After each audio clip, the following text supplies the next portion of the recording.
Soy Fernando Díaz Villanueva. Hoy es 28 de octubre de 2019 y esto es La Contracrónica.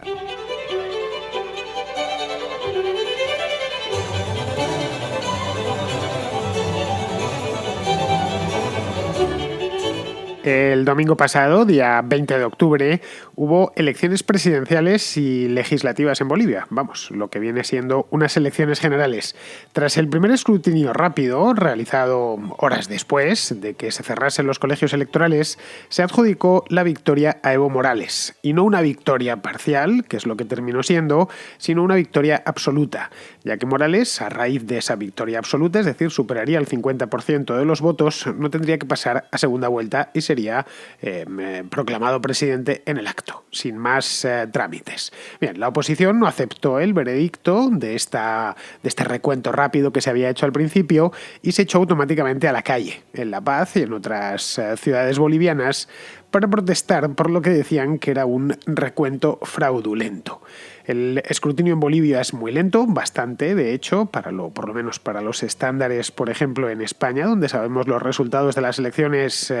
Si han cerrado los colegios a las 8, pues a las 12 de la noche ya sabemos quién ha ganado. Se ha recontado prácticamente todas las urnas, sabemos el 99% de todos los votos ya están escrutados. En Bolivia no es así, por lo que a lo largo de la semana pasada el asunto se fue complicando y sobre todo se fue caldeando en la calle.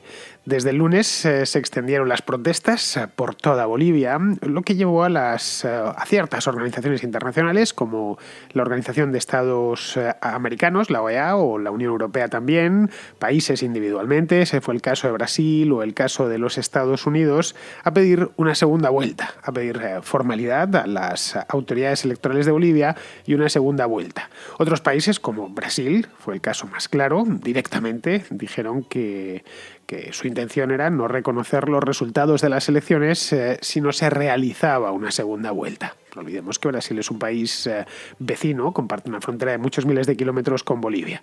Bien, el jueves finalizó el recuento con unos resultados que obligan, ahora sí que sí, a ir a segunda vuelta. Evo Morales ganó, pero no ganó de una manera absoluta, es decir, aplastante, ganó, estuvo cerca, eso sí, según estos resultados, ganó con un 47% de los votos, seguido del candidato de una coalición que se llama Comunidad Ciudadana, y el candidato en cuestión se llama Carlos Mesa, que quedó a 11 puntos. En el balotaje, es decir, la segunda vuelta, se celebrará el próximo día 15 de diciembre, dentro de aproximadamente mes y medio, lo que augura que este mes y medio en Bolivia va a ser especialmente caliente.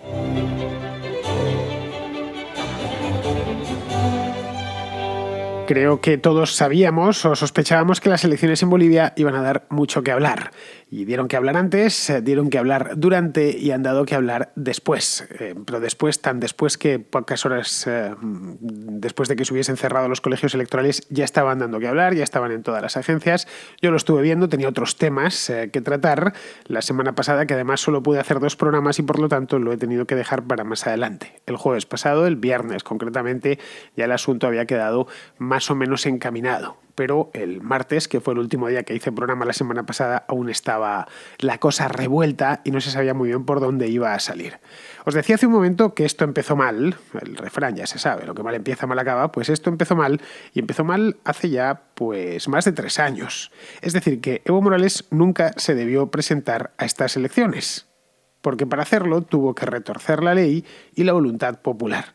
Según la Constitución bolivariana, no la Constitución bolivariana de hace 40 años o de hace 50 años, la Constitución bolivariana del año 2009, una Constitución que tiene una década de vida, fue promovida por el mismísimo Evo Morales, la Constitución boliviana y además bolivariana en muchos aspectos, pues según esta Constitución, el presidente solo puede encadenar 2 mandatos, nada más. A partir del segundo mandato ya se puede ir a su casa, como sucede, por ejemplo, en los Estados Unidos y en otros países.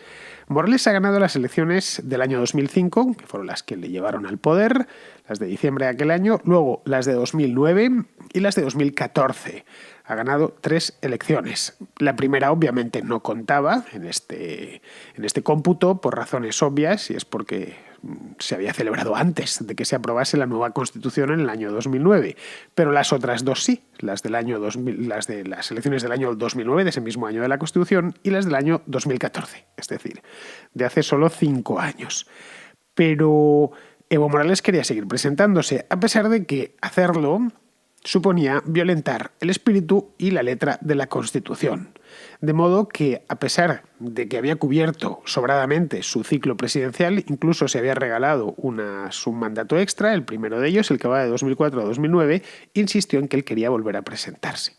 Claro, no quería abandonar el poder, lo cual es perfectamente lógico, pero había promovido, como he dicho antes, una constitución que le obligaba a abandonar el poder. Así que en el año 2015, un año después de las últimas elecciones, convocó un referéndum para que se pudiese reformar el artículo de la Constitución, es el artículo 168 exactamente, que le impedía ser reelegido una tercera vez.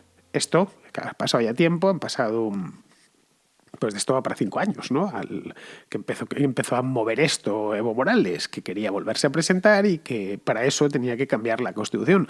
Podría haberlo hecho sin cambiar la Constitución, pero eso hubiese sido ilegal y se lo hubiese dejado en bandeja la oposición. Trató de guardar las formas. Bien, como no sentó muy bien la idea, decidió hacerlo vía referéndum. El referéndum se celebró al año siguiente, he ido a mirar la fecha exacta.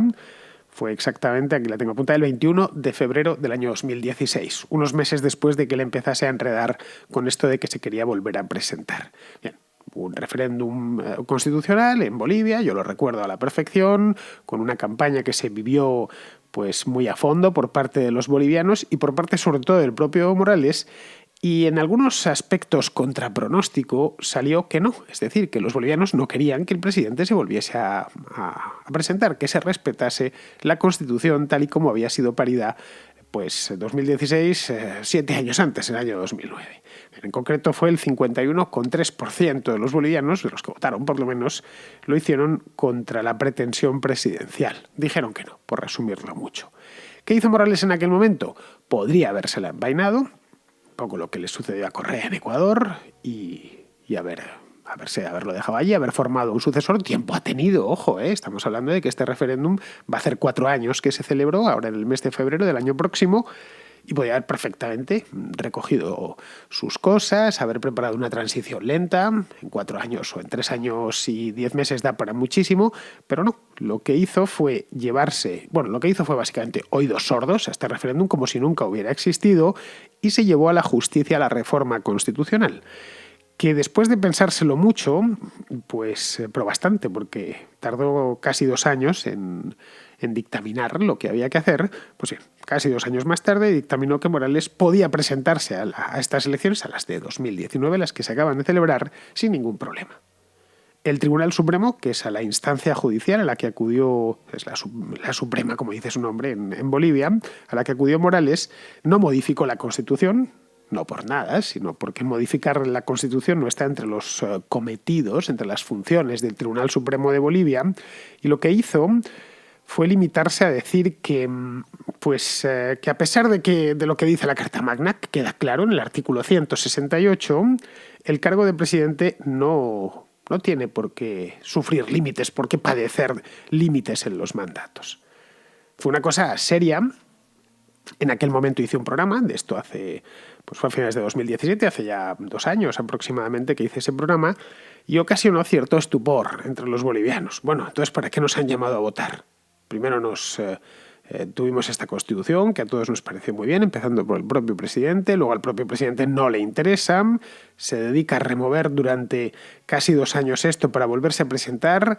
Como no lo consigue hacer por las buenas, pues tiene que ir por las malas, es decir, vía referéndum, vía contenciosa, el referéndum le sale mal y aún así no se da por vencido, nos lo pregunta, le decimos que no, y se va al de los tribunales. Para esto lo podía haber hecho desde el principio a través del Tribunal Supremo. Pero bueno, esto es lo que en España conocemos como una alcaldada y es exactamente lo que hizo Morales en Bolivia, lo que ha hecho Morales en Bolivia en los últimos años. Es decir, una inmejorable muestra del valor que Evo Morales da a la institucionalidad y al Estado de Derecho. Esta historia os la he refrescado por si no la recordabais o simplemente porque no la conocíais. Bien, con estos antecedentes, esta sed de poder que tiene Evo Morales y su partido, el partido MAS, acrónimo de Movimiento al Socialismo, era previsible que algo iba a pasar en las elecciones del pasado domingo, el día 20. Algo más de lo que ya ha venido pasando, porque esto, como veis, no es una cosa de ahora. La inquietud política en Bolivia viene desde hace bastantes meses, por no decir años. Y más teniendo en cuenta que en las encuestas que se han venido haciendo a raíz de estas elecciones, se vienen haciendo encuestas desde hace un año, pues lo que estaban dándole a Morales era una victoria, pero una victoria muy estrecha, que provocaría necesariamente una segunda vuelta. Conforme a la ley, en Bolivia, quien no consigue el 50% más uno de los votos, tiene que presentarse a una segunda vuelta. Hasta aquí todo correcto. Él no lo había necesitado en 2014, no le hizo falta, sacó un 63% de los votos, creo recordar, y fue proclamado presidente según se recontó la primera vuelta, las únicas elecciones. En este caso, y este era uno de los temas que se han estado tratando en Bolivia a lo largo de los últimos 2 o 3 años, era bien, es probable que las elecciones las gane de nuevo Evo Morales, incluso saltándose la ley o retorciendo la ley, pero esta vez va a tener que enfrentarse contra un candidato refortalecido en la segunda vuelta y no contra una miríada de candidatos en la primera vuelta. Esto es lo que se pensaba y lo que venían a confirmar las encuestas. Ojo, las encuestas, que algunas son muy recientes. Las realizadas este mismo mes, se ha estado echando un vistazo, pues daban a Morales aproximadamente una horquilla, para que nos hagamos una idea, entre el 32% y el 38% de los votos. Al final, pues con los datos que tenemos, ha sacado el 47%, pero vamos, que en cualquier caso tenía que presentarse una segunda vuelta. Es por ello que chocó tanto cuando el órgano electoral informó que, tras el recuento rápido que hizo el mismo domingo, la victoria de Morales había sido absoluta. Es decir, no había sido ni un 32%, ni había sido un 38%. Había sido pues un 50 y tantos y por lo tanto podía ser proclamado presidente. Bien, a partir de ahí había que reaccionar rápido. Y aparte de acusar al gobierno de fraude, pues ofrecer indicios del mismo. Porque en esto de los fraudes electorales, que evidentemente existen y han existido desde que existen las elecciones, creo que era Stalin el que lo decía, lo importante no es quién vota, sino quién cuenta los votos. Pues en este caso yo creo que mejor traída esa comparación que nunca. Las democracias muchas veces se pervierten en su acto supremo, que son las elecciones. Y de esto mismo era de lo que estaba acusándole la oposición. Claro, aquí puedes estar acusando todo lo que quieras, pero una cosa es acusar de has hecho pucherazo, has cometido un fraude horrendo con las elecciones, y otra bien distinta, demostrar que ese fraude es real. Y ahí es donde la oposición ha tenido que armarse de valor y sobre todo armarse de razones.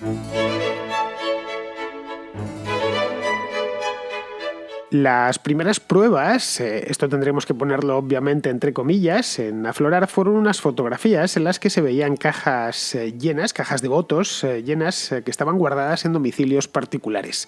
Estas fotografías las hemos podido ver todos, o todos los que estamos interesados en este tema y en las elecciones bolivianas, porque los opositores bolivianos se encargaron en su momento, el lunes pasado, de filtrar estas fotografías no ya a la prensa sino a las redes sociales. Por lo tanto, estuvieron danzando por Facebook y por Twitter durante toda esta semana pasada. Vamos a ver esas fotografías con las que denunciaban el fraude. Claro, todo esto es muy visual y queda muy bien y convence a la primera, pues fíjate que pillos que tenían votos guardados en casas privadas y en el momento del recuento los han llevado. Una cosa, bien, un poco chapucera, un poco seria, pero, en fin, podría funcionar. Al fin de cuentas, cuando dos candidatos van muy igualados, basta con inyectar 100 o 200.000 votos y automáticamente has ganado las elecciones. Incluso en algunos casos basta con menos votos que esos 100 o 200.000. Claro, el problema de este tipo de fotografías es que no constituyen una prueba en sí misma. Esos votos pudieron servir para el recuento o no lo sabemos. Todo lo que se dieron fueron unas fotografías. Podrían haber sido también unas fotografías fabricadas para cargar el fraude sobre los hombros del gobierno. Peores cosas se han visto. Por lo tanto, al ver estas fotos con los votos metidos en las cajas, uno se quedaba con un sabor agridulce. Bien, puede ser cierto o puede ser que me estén engañando. Es decir, que hacía falta algo más concluyente. Y de hecho, de eso ya se encargó el gobierno. No, a los opositores no les hizo falta hacer nada. Y se encargó además con la torpeza propia de quien ha sido sorprendido haciendo trampas. La noche de las elecciones, cuando se llevaba recontado el 80% del total, el Tribunal Electoral interrumpió el recuento. Esto fue una cosa realmente sospechosa. Luego, posteriormente, ya se ha sabido que, según parece, pues en las elecciones bolivianas, aproximadamente en torno al 80% del recuento se suele interrumpir la información y luego ya continúan. Pero bueno, en aquel momento no se sabía nada. Quizá los que más conozcan esto de Bolivia. En ese momento, Morales y Mesa estaban muy cerca, cuando estaban escrutados el 80% de los votos. Más o menos como en las encuestas de intención de voto, esta que os acabo de decir. Bien, lo que arguyó el gobierno en aquel instante es que habían sufrido un ataque informático.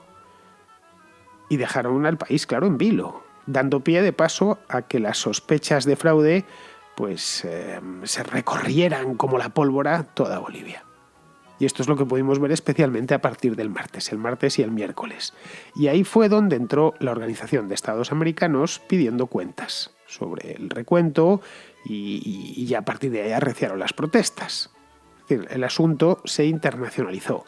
Lo que se había quedado como unas simples quejas de los opositores bolivianos después de unas elecciones, pues pasaron a convertirse en un tema que se debatía internacionalmente. El Tribunal Electoral, como todas las instituciones en Bolivia, no genera demasiada confianza entre la población y tampoco entre los observadores extranjeros. Los gobiernos suelen cooptar estas instituciones, los gobiernos en Bolivia, no solo en Bolivia, pero ahora que estamos hablando de este país en concreto, esto es bueno saberlo, que no solo el gobierno de Evo Morales, los gobiernos a lo largo de la historia de Bolivia, una de las aficiones que han tenido, de las malas aficiones que han tenido, ha sido cooptar las instituciones. El Tribunal Electoral es una de ellas. ¿Para qué las han cooptado? Pues para lo suyo, para atender a sus intereses. Y en el caso que nos atañe ahora mismo, pues los intereses de Evo Morales y de su partido y de la gente que está cerca de él. Es decir, que Morales no ha sido una excepción en la historia de Bolivia en este aspecto. Es decir, sin llegar a las decisiones extremas y a las locuras que se han hecho en Venezuela, la justicia boliviana es una justicia muy politizada. Y los opositores llevan denunciándolo desde hace años. Vamos, esto se pudo comprobar en el año 2017, pues con lo que os he contado antes, cuando el Tribunal Supremo falló a favor del presidente y contra la voluntad expresada en el referéndum constitucional, del referéndum de febrero de 2016. Es decir, que con estos antecedentes, el martes o el miércoles pasado, era perfectamente plausible que el Tribunal Electoral se hubiese conchavado con el gobierno para otorgarle la victoria a Evo Morales en primera vuelta. Era verosímil, por lo menos, teniendo en cuenta que la justicia allí es muy casera y que el presidente podría verse en problemas en las elecciones, pues que hiciese algún tipo de trampa. No estoy diciendo que fuera seguro, pero muchos fuera de Bolivia lo observaron como algo posible. Pero lo que desconcertó a Morales no fue tanto las protestas en la calle, que evidentemente a cualquier gobierno eso le desconcierta, supongo además que con eso ya contaba desde el principio, sino la reacción internacional, que fue especialmente rápida en este caso. En cuestión de apenas un día, la Organización de Estados Americanos, Colombia, Brasil, Argentina, la Unión Europea, también los Estados Unidos, pidieron al gobierno de Evo Morales que respetase las reglas de juego y que no interfiriese en el recuento. Y esto con notas diplomáticas, etc. Es decir, que el asunto se internacionalizó a toda prisa. Esto le debió sorprender al presidente de Bolivia, porque quizá no pensó que estuvieran todos esperando a que algo fallase. Y efectivamente algo falló y estaban todos ahí protestando. Ojo, esto hace unos pocos años no hubiese sucedido, o de haber sucedido tendrían que haberse organizado protestas en Bolivia muchísimo más largas. La Bolivia de Morales guarda cierto parentesco con la Venezuela de Maduro. Esto es innegable porque además son aliados muy firmes en todos los foros internacionales, pero no es exactamente igual. Morales no ha hecho los mismos experimentos que sus amigos bolivarianos. El país ha crecido en estos años, económicamente hablando, quiero decir, los años de gobierno, que han sido muchos. Es un gobernante que pues tomó posesión ya en 2006 y desde entonces. Estamos hablando de pues casi 3 lustros de gobierno de Evo Morales. Lo ha hecho, el crecimiento boliviano se ha debido a que se ha volcado al 100% en la exportación sin hacer locuras ni experimentos raros. Básicamente materias primas. Bolivia es un país muy grande y su subsuelo es muy rico, especialmente en gas, en petróleo, en metales preciosos, como el oro, por ejemplo, también metales normales como el zinc o el plomo, y todo eso ha sabido colocarlo muy bien en los mercados internacionales. Luego, aparte de eso, exporta soja, aceite de soja, como sus vecinos de Paraguay y de Argentina. Esas divisas las ha empleado en expandir el gasto público y con ello, obviamente, la deuda pública. Si miramos los índices de deuda pública de Bolivia, pues se han disparado en los últimos años. En todo lo demás, pues el movimiento al socialismo no se ha sustanciado en nada significativo. Bolivia sigue siendo uno de los países más pobres de América, sus servicios públicos son francamente mejorables y, exceptuando las actividades puramente extractivas, de pura minería, pues no es ni de lejos un país atractivo para la inversión extranjera, esa es la verdad. Es básicamente una finca para Morales y sus allegados, cuyo poder se sustenta en la clientelización de capas enteras de la población. Claro, para ello necesita estar a buenas con las empresas mineras, que pagan puntualmente sus regalías al gobierno y además de eso, porque esas son oficiales y están a la vista, además de eso lubrican con dólares, con miles, cuando no millones de dólares, la red de intereses creada en torno al gobierno. Ese es el motivo por el que todo el escándalo del fraude provocó tanta inquietud dentro del gobierno de Evo Morales. Pero eso podría generar inestabilidad y provocar pues una siempre inoportuna incertidumbre entre las empresas mineras, que arruinasen todo su modelo de gobierno. El moralismo es algo así como un chavismo con los pies en la tierra y la mano en la billetera. Eso ha ahorrado a los bolivianos muchos disgustos, gracias a Dios. Les ha permitido, por ejemplo, que puedan comer todos los días y que no vivan en la más absoluta miseria, como es el caso de los venezolanos. Por eso se irá a segunda vuelta. No quiere más líos. En la que, si el Tribunal Electoral lo permite, pues podrá haber sorpresas. Se podrán dar sorpresas dentro de mes y medio. El Morales de hoy no es el Morales del año 2009, cuando ganó con un 64% de los votos. O el de 2014, ya os lo he dicho antes, con un 63%. Digamos que este hombre está alargando su vida política más de lo que los bolivianos parecen dispuestos a aguantar. Y eso le obligará a caminar sobre un alambre pues a lo largo de las próximas 5 semanas.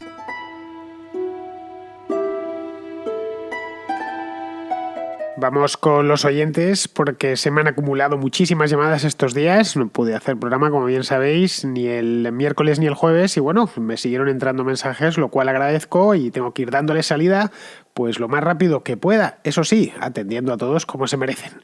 Bien, empezamos con Elena, que es una oyente de Gerona, que tiene una pregunta sobre el recuento de las elecciones del próximo día 10. En este caso, no las elecciones bolivianas, sino las españolas. Mira, quería ver si puedes comentar el tema del hecho de que se haya adjudicado a Indra sin concurso el recuento de las elecciones, porque está causando muchísima polémica por el hecho de el supuesto pucherazo de la vez pasada y la empresa no ofrece suficientes garantías, tiene algún pufo por ahí, he oído o he leído y me gustaría que lo trataras en alguno de tus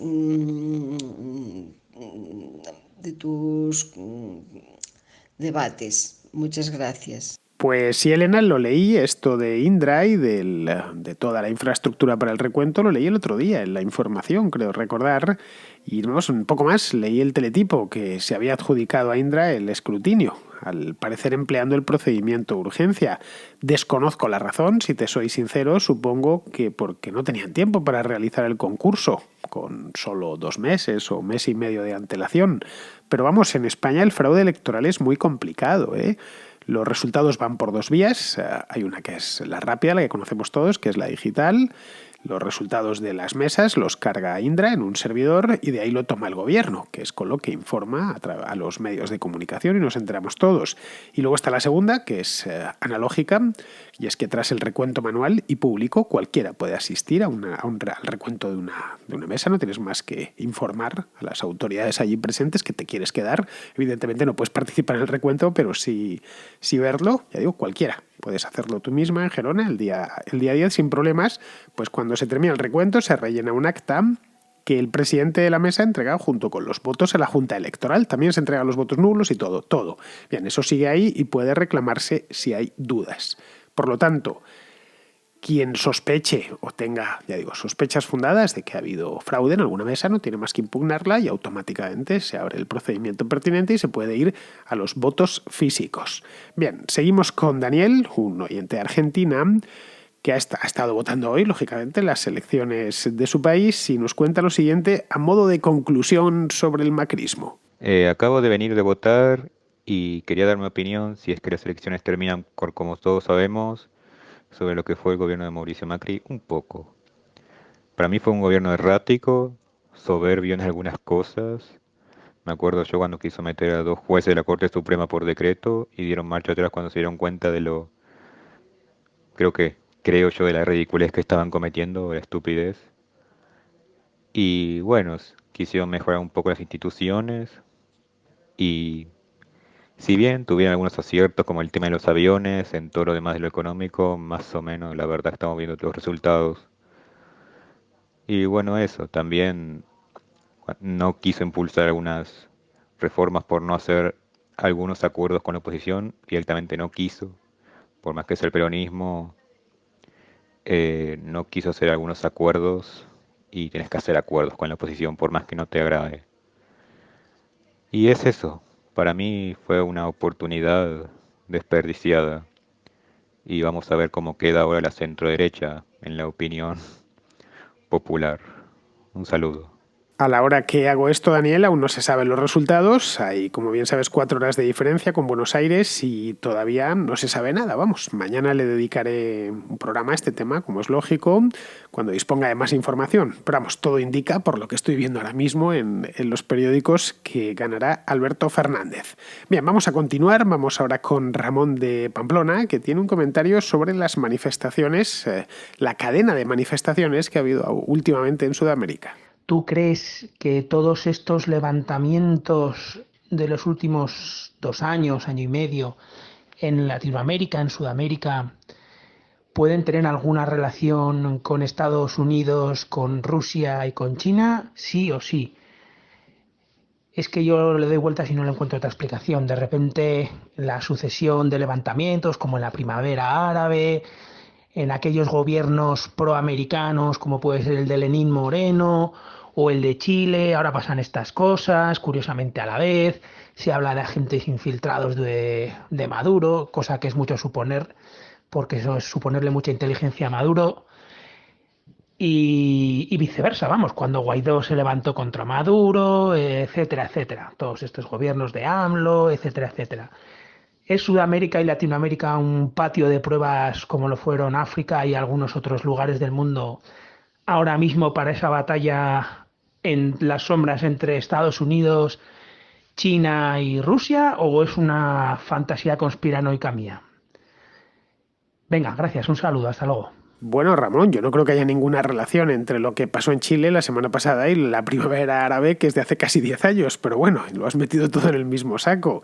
Respecto a lo que sí ha sucedido de manera inmediata, concretamente en Chile y en Ecuador, que es donde ha habido follón y del bueno además, es posible que quien esté agitando las protestas por detrás sea el gobierno venezolano y el Foro de Sao Paulo, y no tanto pues, los Estados Unidos. Vamos, creo que, sinceramente te lo digo, creo que aquí Estados Unidos pinta poco y no digamos ya China o Rusia. ¿Verdad? Que la cosa es mucho más cercana y con intereses bastante más inmediatos. Bien, vamos ahora con Lorenzo, un oyente de Guinea Ecuatorial, que a raíz de un libro que me trajisteis este sábado a la contraportada, el programa de libros que hago cada 2 sábados, dos sábados al mes, mejor dicho. El libro es Blanco Bueno Busca Negro Pobre, de Gustau Nerín, pues nos comenta un tema sobre el propio autor y sobre Guinea Ecuatorial. Y bueno, hace tiempo que quería grabarte un audio, pero no me animaba hasta hoy, que he escuchado la contra en la que has hablado de Gustau Nerín y los cooperantes y esas cosas.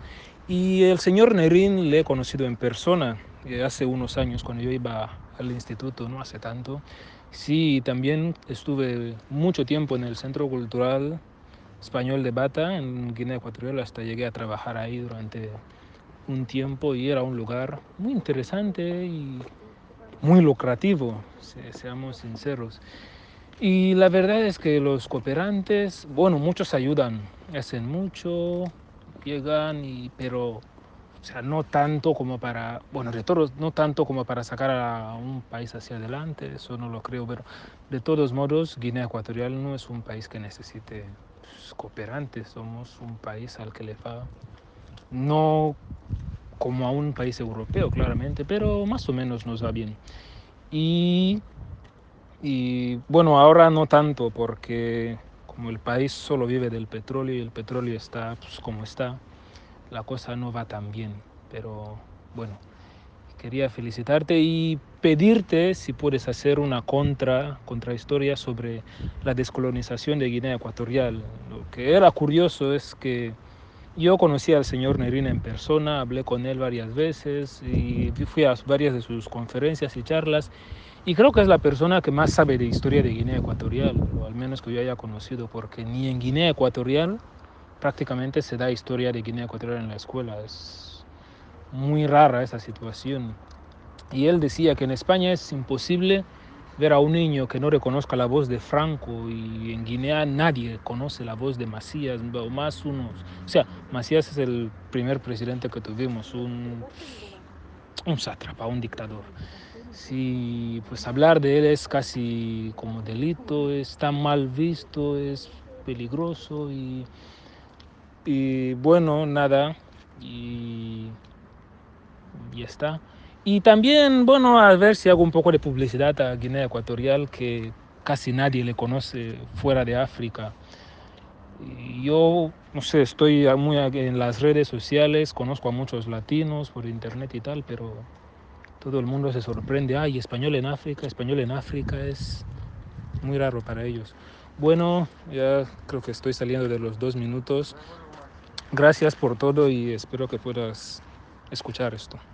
Felicidades por tu programa. Bueno, con Lorenzo ya han entrado en la contracrónica seguidores de todos los países de habla hispana que hay en el mundo. Solo faltaba Guinea Ecuatorial y bueno, a mí la verdad es que me llena esto de orgullo, porque la Contracrónica es un programa para hispanos de cualquier parte del planeta y bien, en Guinea son tan hispanos como en España, en México, en Perú, en Argentina.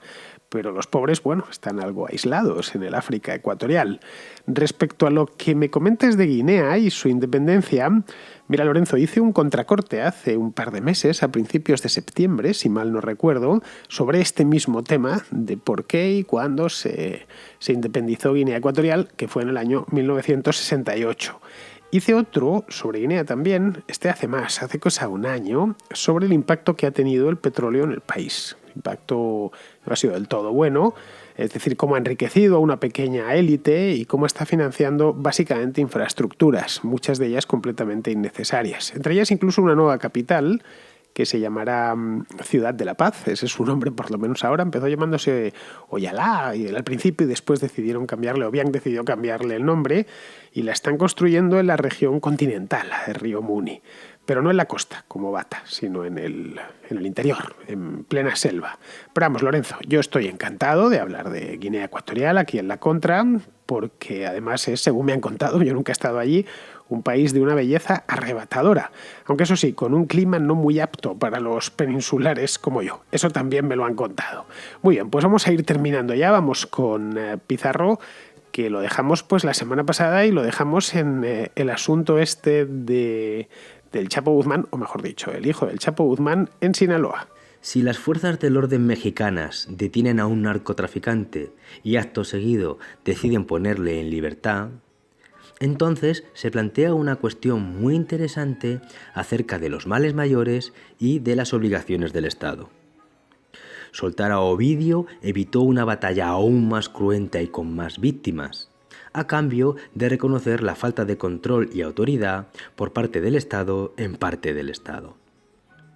Aceptar que el Estado mexicano no pinta nada en parte de su territorio es reconocer un fracaso absoluto en algunas de sus prerrogativas y obligaciones fundamentales, el tener el monopolio de la fuerza y el ser el garante del orden y la seguridad. El narco es un problemón complejo y ramificado que plantea retos que exceden las capacidades de Andrés Manuel y quizás incluso las de todo el Estado mexicano.